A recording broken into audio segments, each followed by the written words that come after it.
Well, it started out as a pretty normal day. I was outside doing some chores, getting some snow off the roof.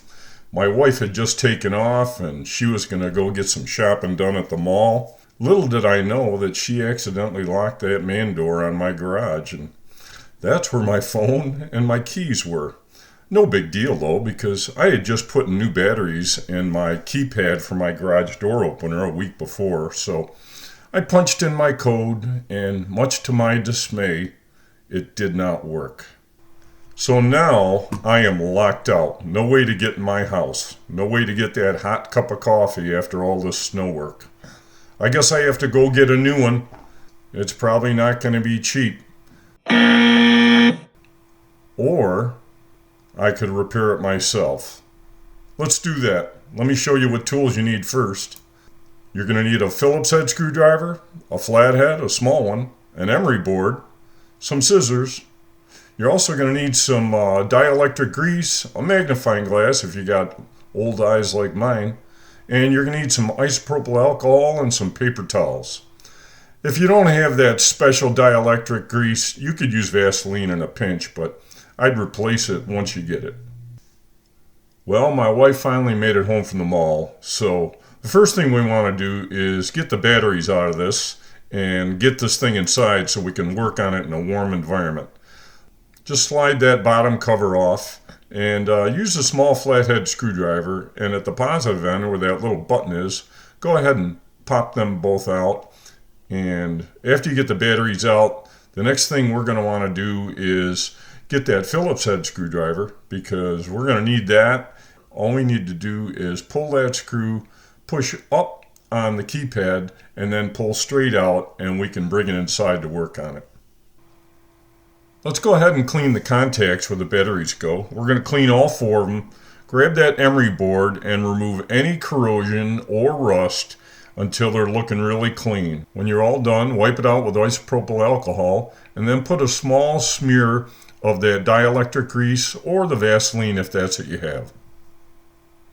What we have to do now is we have to gut this thing a little bit. We're going to close it up here, and you can see that we've got 1, 2, 3, 4, 5 latches here. So what I'm going to do is one at a time, we're going to give it a little pry, and you can see that you know you've got it if you see it coming apart a little bit, and then go the one next to it, and then go to the other side. Same thing, get the next one.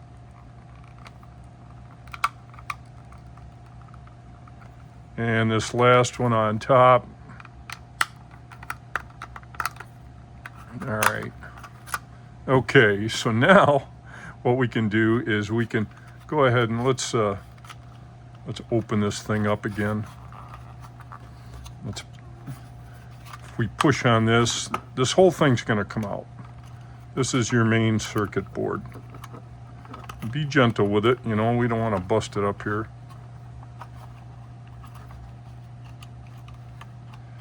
What's holding it is, don't force it out, what's holding it is this little piece right here. That's like an alignment pin, so just lift it from this end first and get that out of there. And these are your keyboard contacts. If you see that only certain numbers are waking up your remote, well, it's going to cure that too. And I had that. I had all sorts of stuff wrong with mine. I kept thinking it was dead batteries. Now it's dead wrong. So we're going to show you how to clean these. And let's, make sure you're doing all this stuff in a shop. You don't want to get any corrosion or whatever on the kitchen counter. So, and these are your keyboard contacts.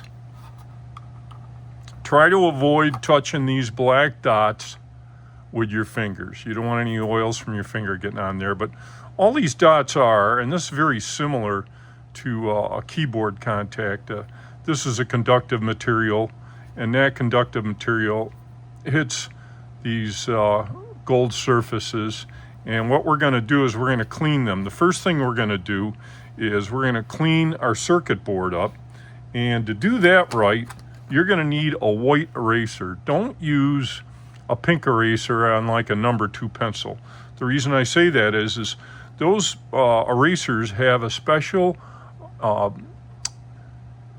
chemical in them that keep them soft, but what'll happen is it may speed up corrosion down the road. So what you want is you want one of these white erasers, but you can see this one is not in good shape. So we're going to clean that up first. I'm just going to take a piece of paper and I'm going to rub that until we get this thing cleaned up.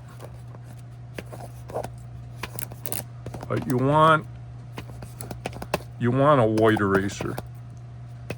Okay, you can see that's way better now. All right, so now that we got that cleaned up, rub that off a little bit on that paper towel. And let's go ahead and let's hit every one of these circles and try to go in the direction of the lines and just go down through. Get them all. Now, if you notice that your pencil eraser starts getting black again, well, that even proves more so that you've got corrosion on these too. So go through, get each one. I've already cleaned this once, but I would probably spend a hair longer than what I'm doing right now. But go through and clean them all. And let's say you did. Let's say you spent 5 or 10 seconds on each one. And once they're all done, what we want to do now is we want to take our paper towel and we want to get our isopropyl alcohol. Now, if you can get it in the store, get the 91%. That's got a little more oomph to it. And let's get some of that on a paper towel. And lay it on there pretty heavy. And let's go ahead and clean that whole circuit board. And this will dry up quick. Then what we want to do is let's give it another dose of alcohol, and let's go ahead and hit every one of these dots. And like I said, this is gonna make sure that these have excellent contact. And once you got them, like I say, that'll dry up. We can speed up the drying process if we want to grab another paper towel and just pat it down.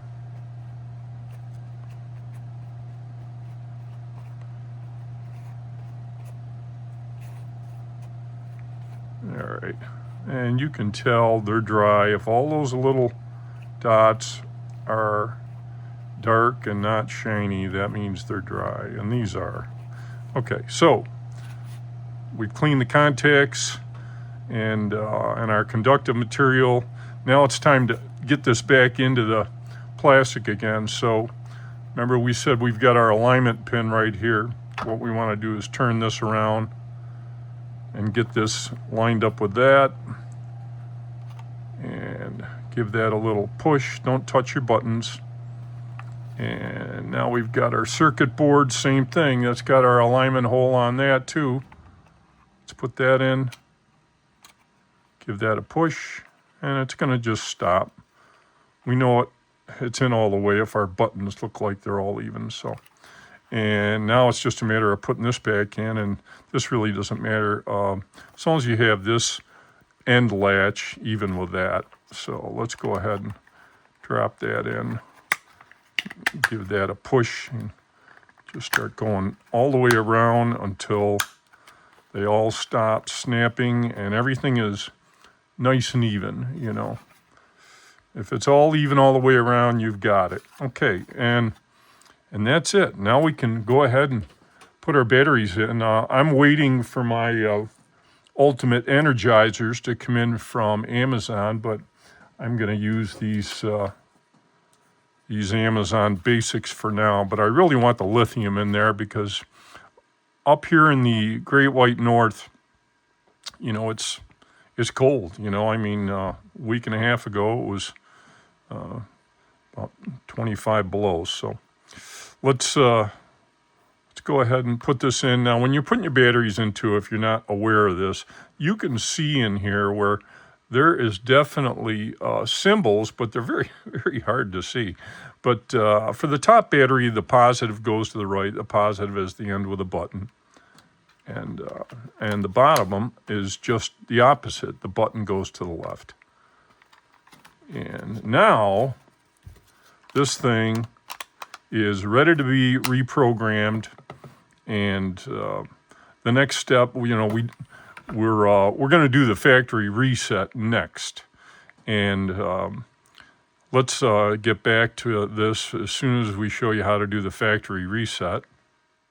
To do the factory reset, what we're going to do is hold down the program button and the open close button, and make sure when you go to push them in, you do it simultaneously. And you're going to hold them until that red LED light flashes twice, and you're done factory resetting it.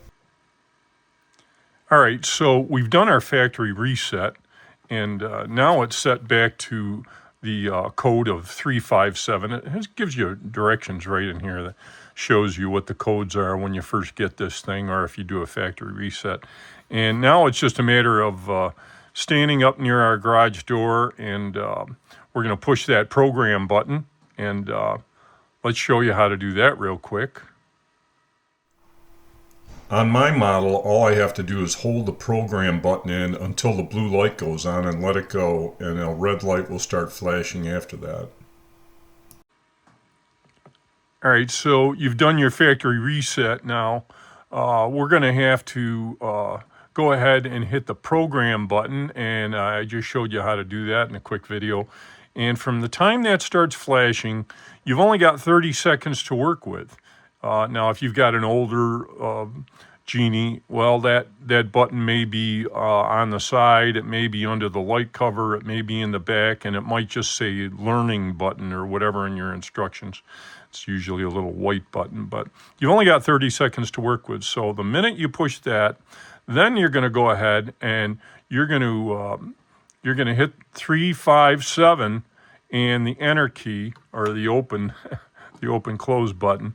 And then go ahead and wait a second. It probably won't open. Hit the open close button again, and usually the third time is the charm. You hit it, and now your garage door is going to open. Okay, so now you're all done pairing your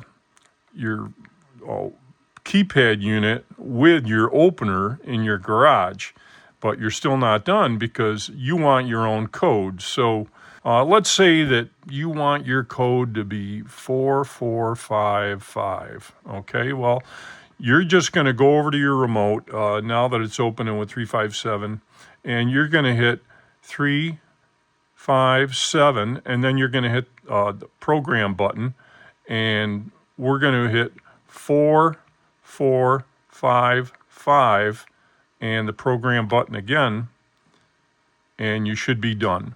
And you're going to go ahead and use your code.